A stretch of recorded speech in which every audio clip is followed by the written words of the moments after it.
پاکستان کے جو معاشی حالات پچھلے 62 سال سے ہیں، ہم ایک بہت بڑے اکنامک ٹریپ پہ پھنس چکے ہیں، اور اگر ہم اس اکنامک ٹریپ سے نہیں نکلے تو ایک بجٹ کیا 10 بجٹ بھی ہمارے عوام کو وہ نہیں دے سکتے جو ہم چاہتے ہیں۔ اچھا اب مجھے بتائیں، اور ہم اصل میں وہ بات نہیں کہہ رہے جو ہمیں کہہ دینی چاہیے، ہمیں بتا دینا چاہیے لوگوں کو کہ ایک بجٹ یہ جو کہنا ہے کہ طوفان لائے گا یہ بھی غلط ہے، اچھا اور یہ کہنا کہ یہ بالکل کسی مسئلے کو حل کر دے گا یہ بھی بالکل غلط ہے۔ اب مجھے بتائیں، حکومت اپنے خرچے پورے کرنے کے لیے مختلف اقدامات کرتی ہے۔ میں یہ نہیں سمجھتا کہ پاکستان میں جب تک کچھ چیزیں بنیادی تبدیل نہیں کی جائیں کوئی عوامی مسئلہ حل ہو سکتا ہے، اور میں یہ بھی سمجھتا ہوں کہ جو مسائل سے ہم آج گزر رہے ہیں یہ مسائل نہ اس گورنمنٹ کے پیدا کیے ہوئے ہیں، مگر ایٹ دا سیم ٹائم اس گورنمنٹ نے اس کو حل کرنے کے لیے بنیادی فیصلے نہیں کیے ہیں۔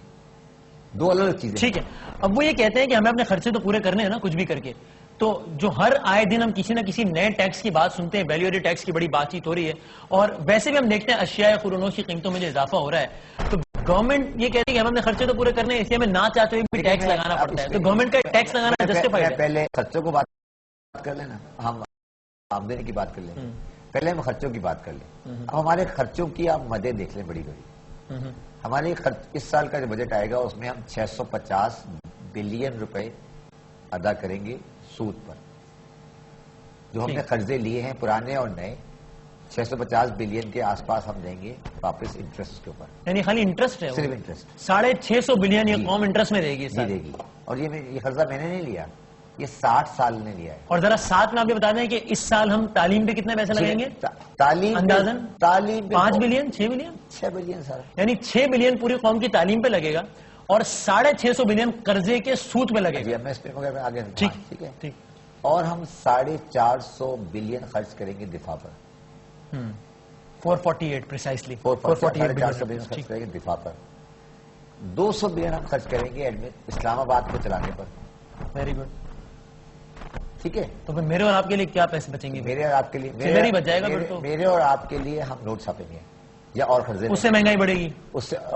پھر میں اور آپ پسیں گے، پھر آپ قرضے لیں گے۔ نہیں میں شاید نہیں پسوں، آپ زیادہ پسیں، میں پسوں، میں غریب آدمی ہوں، بڑے آدمی ہیں، میں نے پسنا ہے تھوڑا سا۔ تو دیکھیں، تو اس میں یہ کہہ رہا ہوں اس ملک میں کون غریب ہے کون امیر ہے یہ فیصلہ ہی بعد میں ہوگا۔ سوال اب یہ ہے کہ جو 650 والا بلاکٹ ہے، ٹھیک ہے، 450 والا بلاک ہے اور 200 والا بلاک ہے، تینوں میں ہمارے پاس بہت بڑی اسپیس ہے۔ اوکے ٹھیک ہے، میں اسی ڈیبیٹ کو لے کے جاتا ہوں زید حامد صاحب کے پاس۔ زید صاحب، اب حکومت کو اپنے خرچے تو پورے کرنے، ٹیکس کس پہ لگنا چاہیے کس پہ لگنا چاہیے اس پر ہم بعد میں آئیں گے، لیکن شبر جدید صاحب یہ کہتے ہیں کہ 650 بلین روپے آپ قرضے اتارنے میں لگا دیں گے،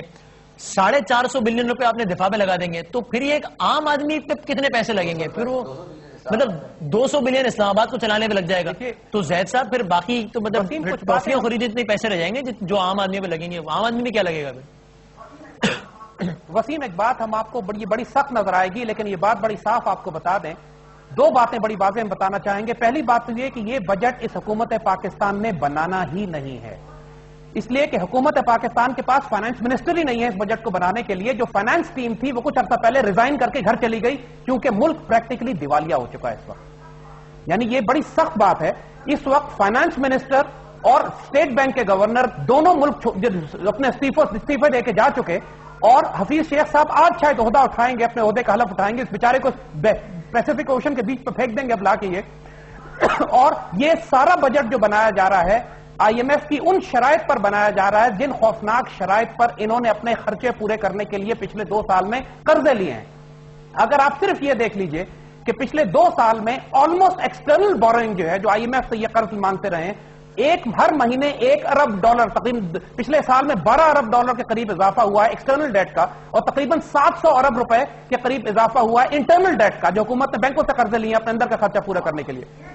اور یہ جو اس وقت کیفیت ہے کہ آپ پریکٹیکلی ملک دیوالیہ، یعنی 650-700 ارب روپے کے، یہ جو بالکل صحیح بات کر رہے ہیں شبر صاحب، تو اتنے تو ہم سود کی ادائیگی کریں گے، پھر ملک کے دفاع کے اوپر جو ایک جنگ کو مسلط کر دیا گیا ہے، اور ہمارے پاس پاکستان میں ڈیولپمنٹ ایکسپینڈیچر کے لیے، باقی حکومت کے خرچے چلانے کے لیے، کنٹینجنسیز کے لیے، سیلاب زلزلے کے لیے، حادثاتی قدرتی آفت آتی، اس کے لیے کوئی پیسہ ملک میں ہے ہی نہیں،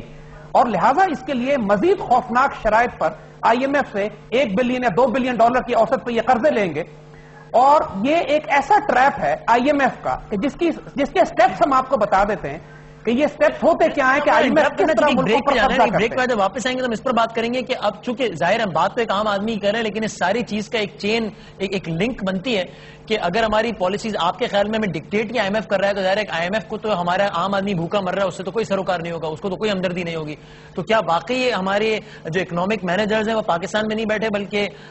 ورلڈ بینک اور آئی ایم ایف اور ان اداروں میں بیٹھے ہیں؟ اور پھر ہم بات کریں گے کہ ایک عام آدمی یہ سمجھتا ہے جس کی تنخواہ 4-5 ہزار روپے, اس سے جب میں پوچھتا ہوں کہ تم ٹیکس دیتے ہو تو وہ شاید سمجھتا ہے کہ وہ ٹیکس نہیں دیتا, لیکن جو ڈبل روٹی خرید رہا ہوتا ہے, جو موبائل کارڈ خرید رہا ہوتا ہے, ان میں ٹیکس تو اصل میں دے رہا ہوتا ہے. تو یہ ٹیکس کا کیا کلچر ہوتا ہے اور ایک عام آدمی کو کس طرح متاثر کرتا ہے, اس پر بھی ہم بات کریں گے جب ہم حاضر ہوں گے اس بریک کے بعد.